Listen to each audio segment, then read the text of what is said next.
의사 선생님들 임금 1위, 증가 속도 1위, 그리고 부족한 의사 선생님들 증가는 절대 못하도록 열심히 맡고 계시기 때문에 증가율 꼴등입니다. 안녕하세요. 한방백숙TV의 김영진 원장입니다. 오늘은 2022년 보건의료 실태에 대한 통계청의 연구가 있어서 한번 같이 둘러보는 시간을 갖도록 하겠습니다. 네, 2022년 7, 8월에 나왔어요. 올해 보건의료 실태라는 조사를 시행을 하였습니다. 그래서 먼저 어떤 직종들에 대해서 조사를 했는지 보게 되면 의사, 치과의사, 한의사, 조산사, 간호사. 네, 우리가 의료법에서 의료인이라는 단어를 쓰는 직종은 이렇게 5 직종이에요. 그리고 나머지들을 토탈해서 보통 보건의료인 이렇게 보통 이야기를 하죠. 그래서 간호조무사 선생님들, 약사 선생님들을 비롯해서 보건, 교육사까지 해서 20 직종을 한번 정리한 통계가 있습니다. 그래서 그 통계 기준은 2020년도를 기준으로 통계를 만들어 주셔서 저와 같이 한번 보도록 할게요. 자, 먼저 우리 구독자분들이 많이 궁금해 하시는 의사 선생님, 치과의사 선생님, 그리고 한의사 선생님들의 임금입니다. 개원이와 그다음에 비개원이 봉지기의 차이가 이렇게 나오게 됐어요. 그래서 한의사 선생님들부터 보게 되면은 연봉이 약 8,600, 그리고 치과의사 1.2억, 그다음에 1.8억 요 정도가 된다. 그리고 우리가 보통 보게 되는 개원하신 분들 1.1억, 2.1억, 2.9억 이 정도의 임금을 받게 된다라고 할 수가 있고, 그렇다면 다른 직종은 어떤지도 한번 같이 보도록 할게요. 자, 제가 위에서부터 쭉 줄을 세워본 표입니다. 2022년도를 기준으로 연평균 임금을 계산을 했어요. 그래서 이것은 코로나로 인해서 이 전년도보다 줄어든 수치라는 사실을 보시면 되겠습니다. 그래서 보게 되면 간호사 선생님부터 연봉이 4,700, 한의학사 선생님들 4,900, 그 다음에 약사 선생님들 8,400, 한의사 선생님들 1억 800, 그 다음에 치과 선생님 1.9억, 그 다음에 의사 선생님들 2.3억 이렇게 되죠. 저도 한의학사 선생님들과 의사 선생님들의 연봉이 이렇게 차이 나는 거 저도 이번 자료를 보면서 처음 알게 됐고, 제가 여기서 주목하게 된 것은 제가 한의사니까 요 한의사 내용과 그리고 우리 의료계를 대표하는 2 직종이죠. 간호사 선생님들과 의사 선생님들의 요 급여에서 뭔가 특이한 점을 발견해서 제가 앞으로 같이 이야기를 나눠볼게요.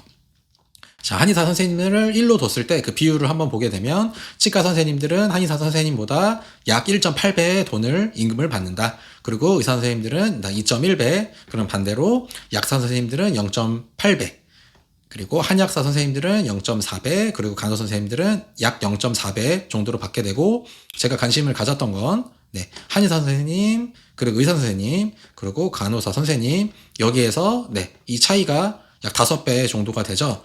이것이 뭔가 이상하다라고 해서 제가 다른 자료들과 함께 한번 보도록 하겠습니다. 자, 건강보험 재정추이 전망이라는 자료가 기획재정부와 보건복지부에서 자료를 만들어 주셨어요. 그래서 제가 그것을 표로 만들어 봤는데 이 단위는 17조입니다. 이제 보시게 되면 지금이 2022년이죠. 그래서 지금 가지고 있는 돈이 약 1조가 된다. 그리고 내년부터 바로 적자로 내려가게 된다는 것이고, 그러면 누적해서 보게 되면은 2019년도에는 여유가 조금 있었죠. 그래서 점점 떨어져서 결국에 2028년도가 되면은 적자가 된다라는 이런 자료를 만들어 주셨는데, 이거 일부는 맞고 일부는 틀린 거짓말입니다. 어떤 부분이 틀리냐? 2028년도에 적자가 되지만 사실은 지금 적자인 상태예요. 그러면 왜 이 통계상으로는, 왜 이 자료에서는 2028년부터 적자라고 하느냐? 지금부터 이미 세금이 들어가고 있습니다. 이 과거에서부터 계속 마찬가지고요. 건강보험 재정이 문제가 돼서 우리가 내고 있는 건강보험료 말고 그 기타 세금에서 요 건강보험으로 지금 우리의 세금이 이쪽으로 빠지고 있어요. 매우 지금 현재 큰 문제가 되고 있다라고 할 수가 있고, 지금이 2022년도인데 앞으로 18년, 2040년이 되면 요 건강보험에서 사용되는 요 재정이 우리나라 1년 예산과 동등하게 됩니다. 엄청 지금 위급한 상황이다라는 사실을 한번 우리가 짚어볼 수가 있겠어요. 자, 그런데 재미있는 수치가 나왔죠. 최근 10년간 2020년도까지 2010년부터 2020년도까지 앞에서 설명드렸던 20개 직종에서 임금 중견율 자료가 있어서 제가 확인을 해보았습니다. 자, 재밌죠? 1등이 의사예요.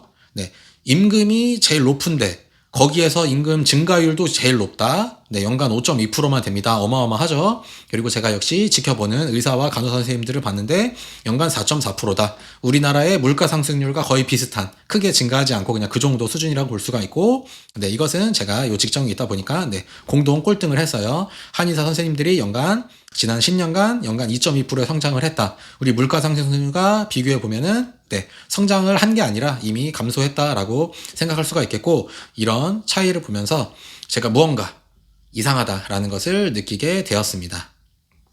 네, 지금 현재 우리나라 의료계 상황이 어떠냐? 네, 인구 1000명당 의사 숫자가 매우 부족한 상황이에요. 자, 이런 자료에서는 왜 그런지 모르겠지만 의사랑 한의사를 같이 합쳐서 취급을 합니다. 네, 일반적인 대다수의 의사 선생님들은 한의사를 의사로 생각하지 않아요. 왜 건강보험에서 이런 의사로 취급을 받는지 이해할 수 없다라는 말씀을 하시는 게 의사 선생님들, 대부분의 의사 선생님들입니다. 그런 선생님들이 이상하게 여기서는 네, 합쳐서 계산을 했네요. 2.4명으로. 그렇지만 제가 또 이것을 다시 또 갈라봤습니다. 네, 면허를 갖고 있는 의사 선생님이 현재 11.5만 명이고 한의사 선생님이 2.3만 명이에요. 그렇다면 이 비율로 봤을 때 네, 인구 1000명당 의사, 한의사 뺀 의사는 2명이라고 현재 우리나라의 의료계 현실인데, OECD 평균으로 보면은 네, 3.5명입니다. 우리나라가 OECD 회원국들 기준으로 의사 숫자가 원래 3.5명 있어야 되는데 지금 2명밖에 안 된다. 평균의 0.5배밖에 되지 않는다라는 이야기예요. 의사 숫자가 얼마나 부족한지 그냥 통계상으로 바로 표현이 되죠. 자, 재밌는 것은 제가 의사와 간호사를 같이 찝어서 확인해 본다고 했는데 간호사 선생님들은 너무 많습니다. 네, 요거 아이러니하죠. 네, 우리 직장생활 하시는 분들은 이게 어떤 의미인지 매우 뼈저하게 아실 거예요. 네, 내가 똑같이 100만 원의 임금을 받는다고 하는데 네, 이렇게 부족한 상황에서는 네, 임금이 2배가 되겠죠. 그럼 200만 원을 받게 되는 거고, 네, 이런 상황. 원래 100만 원을 받아야 되는데, 네, 내 직종군이 너무 많게 되면은, 그러면 이게 다시 엠빵이 되죠. 그러면 70만 원으로 임금이 줄게 된다라는 것을 여기서 확인해 볼 수가 있고, 제가 같이 한번 통계로 같이 한번 쭉 보도록 할게요. 그렇다면 이런 일이 우리나라에서 왜 일어났을까? 2020년도 기준으로 이런 엄청난 일이, 우리 의사 선생님이 너무 부족해서 너무 힘든 이 상황이 왜 일어났느냐? 그것은 우리 대한의사협회의 활약 덕분입니다. 네, 의대 정원을 20년 전에 10%로 줄였어요. 우리 전국에 있는 의대 입학생들의 수를 전부 다 의무적으로 10%를 줄이도록 정부와 합의를 해서 그 뒤로는 20년째 한 번도 늘리지 않았죠. 이걸 늘리려고 하면 우리 대한의사협회 선생님들이 매우 반대를 하시죠. 재밌는 것은 우리나라 의료 서비스가 매우 뛰어난 거 전 세계 국민들이 알고 있습니다. 우리나라 의료 서비스 중에 그러면 실제로 어떤 부분이 제일 마음에 들지 않느냐라고 이야기하면 1위가 대기 시간이에요. 참 재밌죠? 자, 한번 보겠습니다. 자, 의사, 그리고 한의사, 그리고 간호사 선생님들의 숫자가 이 정도 됩니다. 자, 앞에 설명한 것처럼 간호사 선생님들은 너무 많고 의사 선생님들은 너무 적어요. 이런 상황인데, 그러면 그 종사자가 어떻게 증가하고 있는지를 보면은 의사 선생님이 의료인 중에 가장 조금씩 증가하고 있습니다. 그리고 놀라운 것은 이미 간호사 선생님이 1.5배 많은 상황. 이 일이 왜 일어났냐? 간호사 선생님들이 지난 10년간 연평균 5.1%씩 증가했기 때문이에요. 아주 아이러니한 상황이 일어나게 되었다. 의사 수는 매우 부족하고 간호사 숫자는 너무 많은 이 상황이 현재 우리나라의 의료 상황이다라고 할 수가 있겠습니다. 자, 그렇다면 우리가 얘기하는 의사 숫자, 그 중에서도 우리가 생명에 직결되는, 우리의 건강과 생명에 직접적으로 연결되는 필수 의사 선생님들의 숫자를 늘려야 되겠죠. 앞에 자료들을 보면 알게 되는데, 그런 것에 대해서 우리 대한의사협회에서 이런 반대의 입장들을 말씀을 해주셔서 제가 어떤 부분에 논리적으로 오류가 있고 억지인지를 한번 같이 보도록 하겠습니다. 자, 현재 이미 왜곡이 되어 있대요. 본인들도 알고 가시네요. 네, 왜곡되어 있는 의료를 더 왜곡시키고, 네, 필수 의사를 늘리게 되면은 네, 의료가 더 왜곡이 된대요. 그리고 네, 걱정을 잘하고 계시죠? 건강보험 지금 현재도 적자인 가 사실입니다. 우리가 건강보험 내지 않은 기타 세금이 지금도 네, 수십조가 지원금으로 이미 사용되고 있어요. 건강보험 재정을 더욱더 고갈시킨다. 이것은 잘못된 정책이다라고 말씀하시는데 팩트는 이렇습니다. 의사 숫자 우리나라 OECD 기준으로 했을 때 0.57배밖에 안 돼요. 하지만 아이러니하게 숫자 증가율은 꼴등입니다. 우리나라 의료인 중에 숫자는 제일 적게 증가하고 있다. 그렇다면 의사 임금은 어떠냐? 우리나라 의료인 중에 임금 1위죠. 의사 선생님들이 가장 우수한 진료를 하기 때문에 임금이 1위고, 재밌는 것은 그 증가 속도도 1위입니다. 재밌죠? 숫자는 절대로 증가하지 않으면서 본인들의 임금은 계속해서 증가하고 있는 이유입니다. 그렇기 때문에 그런데도 필수 의사의 증원에 대해서는 반대를 하고 계시죠. 자, 앞에서 설명드렸던 것처럼 우리나라 의료기관의 불만족 사유 1위는 너무너무 긴 대기 시간이다. 이거 왜 이렇게 기다리냐? 의사 수가 부족하기 때문입니다. OECD 평균으로 따져도 0.75명 밖에 안 되기 때문에 원래 1배여야 되는데 0.75배 밖에 안 되기 때문에 그래서 많이 기다리시는 거예요. 원래 의사 선생님이 더 많아야 정상이다라는 이야기입니다. 또 아이러니한 것은 간호사 선생님들은 너무 많습니다. OECD 평균으로 1.5배가 돼요. 너무 많죠. 그렇기 때문에 그분들의 업무 환경과 처우가 매우 불량하다라는 것을 우리가 이 통계를 통해서 확인할 수가 있습니다. 자, 또 이런 말씀을 해주셨어요. 자, 국내 간호사 숫자를 봐라. 우리나라에 있는 간호사 선생님이 엄청 많다. 그런데도 업무 환경 처우가 매우 불량하다. 그래서 숫자를 늘리는 것은 근본적인 해결책이 아니다 라고 말씀을 해주셨어요. 그렇다면 여기서 어떤 것이 문제가 있느냐? 네, 이건 간호사 얘기입니다. 네, 간호사 증언하면 안 되죠. 네, 여기 의사 선생님들은 전혀 해당하지 않아요. 네, 말씀하신 것처럼 간호사 숫자의 과잉을 조절해야 해요. 지금 간호사 선생님들이 너무 많아서 매우 부당한 대우를 받고 계십니다. 의사 선생님들의 5분의 1 임금을 받고 계시죠. 그분들이 하시는 업무가 정말 5분의 1의 가치밖에 없는지 저는 궁금증이 있다라는 것이고, 업무 환경과 처우 개선이 대한의사협회에서 말씀하신 것처럼 너무너무 필요합니다. 그렇다면 간호사 선생님을 숫자를 조정하면서 의사 선생님 숫자를 늘려야죠. 그래야 우리가 대기 시간이 줄어들게 된다. 하지만 의사 선생님들은 업무 환경이 너무너무 좋죠. 그리고 너무너무 좋은 처우, 이거 조정이 필요하다라는 것이 저의 생각입니다. 앞에서 설명드렸던 것처럼 우리나라 의사 숫자 매우 부족해요. 0.57배밖에 안 됩니다. OECD 평균으로 봤을 때요. 그리고 그 증가율은 아이러니하게도 꼴등이다. 그리고 간호사 숫자는 이렇게 많은 이유. 증가율도 1위예요, 간호사가. 이런 것이 현재 우리 상황이다라는 점을 지적하고 싶습니다. 자, 역시 같이 볼게요. 필수. 본인들이 필수라고 부르는 어떤 의료 분야가 있겠죠. 그리고 필수 분야도 있고 지역도 있다고 합니다. 그런 의료 인력이 현재 부족하다고 본인들도 인지를 하고 있어요. 근데 그것은 의사의 숫자가 부족한 것이 아니라 억누르고 쥐어짜기만 한 보건의료 정책의 실패 때문이다라고 말씀하십니다. 그럼 그 정책 같이 보게 되면 맞습니다.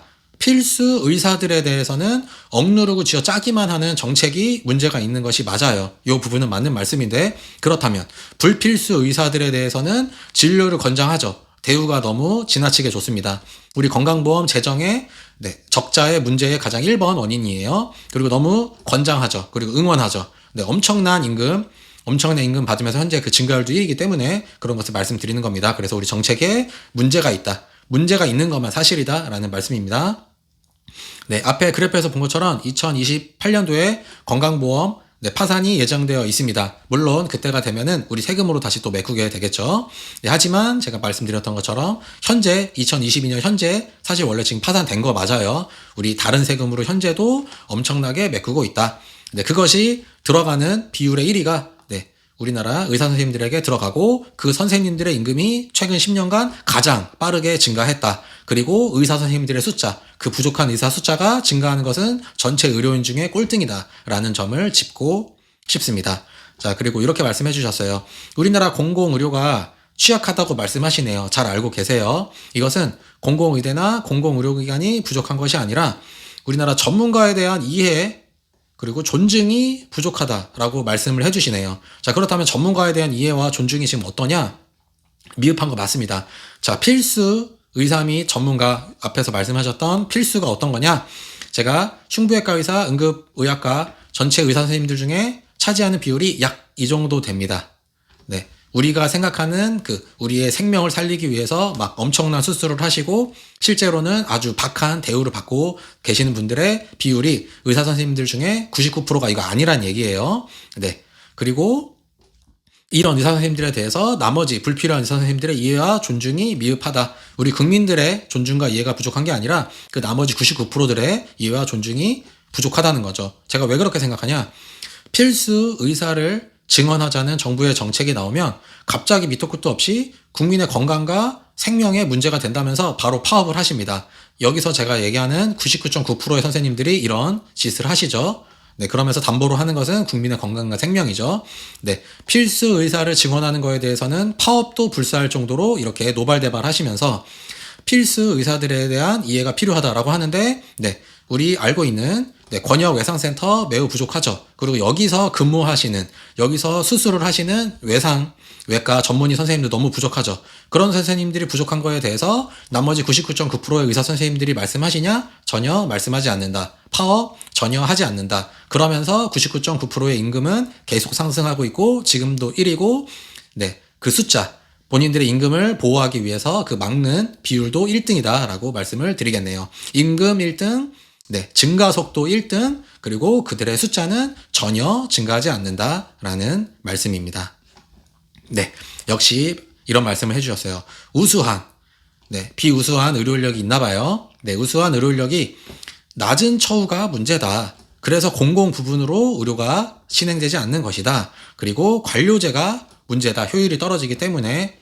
그리고 너무 정책에 근시화적이다 라고 말씀을 해주셨어요. 저도 이것에 대해서 100% 동의하는 바입니다.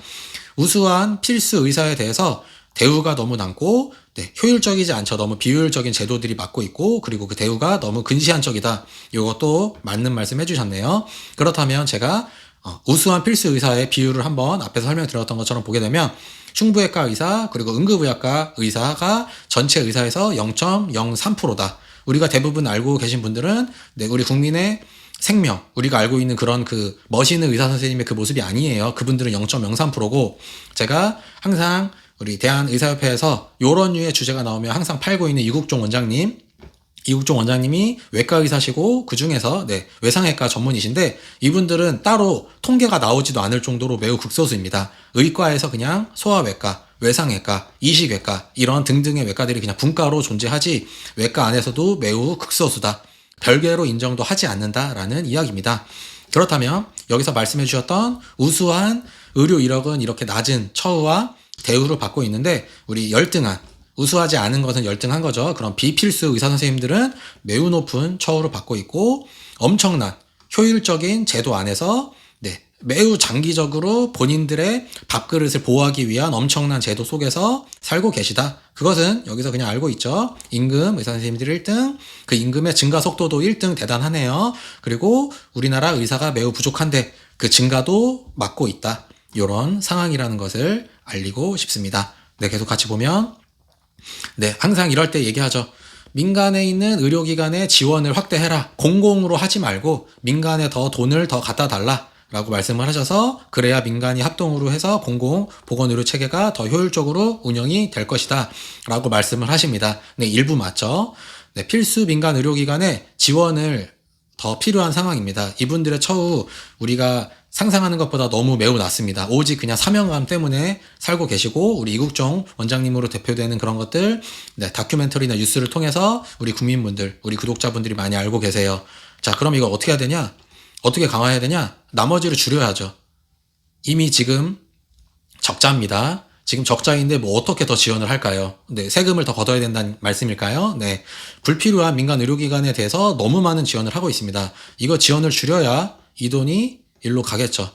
네, 우리나라 뭐 돈이 그렇게 막 남아돌지가 않아요. 건강보험 현재 적자가 됐고, 네, 현실적으로 적자가 됐고 공식적으로는 2028년도에 파산이 됩니다. 재밌는 거, 지금 이 영상을 보고 있는 수험생분들, 20대 분들, 그리고 10대 분들이, 네, 어른이 됐을 때 40대가 되면 무슨 일이 일어나냐?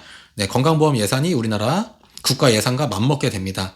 네, 우리나라 고령화 때문에 그런 거죠. 네, 이 정도 예산에 지금 문제가 됩니다. 지금 엄청난 문제예요. 자, 그렇다면 그 건강보험의 사용을 누가 하냐? 네, 의사 선생님들이 하고 계세요. 네, 85%가 의사 선생님들, 그리고 5%가 치과 선생님, 그리고 우리 의사 선생님들이 싫어하는, 의사라고 인정할 수 없는, 네, 건강보험에서 빼야 된다. 우리 건강보험의 재정을 낭비시킨다라고 말씀하는 한의사 선생님들이 3%를 사용하고 있다라고 할 수가 있겠네요. 네, 그렇다면 그 돈을, 우리나라의 그 엄청난 예산이 들어가는 건강보험료를 이용해서 우리 의사 선생님들 임금 1위, 증가 속도 1위, 그리고 부족한 의사 선생님들 증가는 절대 못하도록 열심히 맡고 계시기 때문에 증가율 꼴등입니다. 네, 그리고 이거는, 네, 이렇게 말씀하시는 분들, 의사 선생님들이 많은데 제가 어떤 공식적인 언어가 아니라 이런 류의 얘기를 많이 말씀하셔서 제가 한번 살짝 가지고 와봤어요. 네, 정부 탓이다, 정치인 탓이다, 제도 탓이다. 우리나라 정치인들이 중증 외상 환자, 우리의 생명과 우리 국민들의 건강에 절대적으로 필요한 의사 선생님들 그리고 제도에 대한 지원에 전혀 관심이 없다라고 말씀을 하셔서 제가 그런 정치인들을 찾아봤어요. 네, 의료인 중에 대선 후보로 나오신 분 중에 누가 제일 많냐, 어떤 직종이 제일 많냐라고 보게 되면 의사 선생님들이 아이러니하게 제일 많네요. 그럼 의료인 중에 국회의원들 누가 제일 많나요? 네, 재밌네요. 의사 선생님들이 제일 많네요. 네, 보건복지부라는 우리 부서가 있죠. 네, 정부 부처 중에 가장 많은 예산을 가지고 있습니다. 이것은 건강보험 때문에 이렇게 된 건데요. 엄청난 예산을 만지고 있습니다. 수조에 달해요. 이런 엄청난 예산을 만지시는 분, 그 중에 수장, 우리나라 장관을 누가 제일 많이 했을까요? 네, 역시 의사 선생님들이 장관 제일 많이 했습니다. 흉부외과, 응급의학과로 알려져 있는 우리 국민의 건강과 생명을 담당하시는 우리가 알고 있는 그 이상 속에 계신 의사 선생님들 전체 의사에서 0.03%예요. 그 중에 외과에서 소아외과라든지 외상외과라든지 이식외과에 계신 그런 분과분들을 합쳐도 비율 크게 증가하지 않습니다. 매우 미미해요. 통계에 잡히지 않을 정도입니다. 자, 국민의 생명과 건강을 담당한다고 얘기하면서 동시에 희생을 해야 되는 부분이 나오면 갑자기 의사도 사람이다. 이런 양쪽의 논리를 본인들이 원하시는 대로 취득하시는데 하실 거면 국민의 건강을 생명을 담당하시는 분들은 0.03% 정도 된다라는 말씀을 다시 한번 드리도록 할게요. 자, 제가 두 가지 연구, 두 가지 통계를 가지고 오면서 같이 지금까지 이야기를 나눠봤는데 이런 실태조사, 2022년 의료보건 실태조사에 대해서 이것을 만들어주신 보건의료정책관 선생님께서 이 의료의 이 통계에 어떤 의의가 있는지를 말씀해 주셨어요. 자, 이런 실태조사 결과를 토대로 이런 근거를 기반으로 해서 우리나라의 보건의료 정책을 기초로 하겠다. 그리고 이것을 투명하게 공개하겠다라고 말씀하셨습니다. 제가 그래서 투명하게 공개된 자료를 가지고 지금까지 우리 구독자분들과 이야기를 나눠봤어요. 우리 보건의료 정책 매우 바뀔 부분이 많다라는 부분을 다시 한번 말씀드리고 싶네요.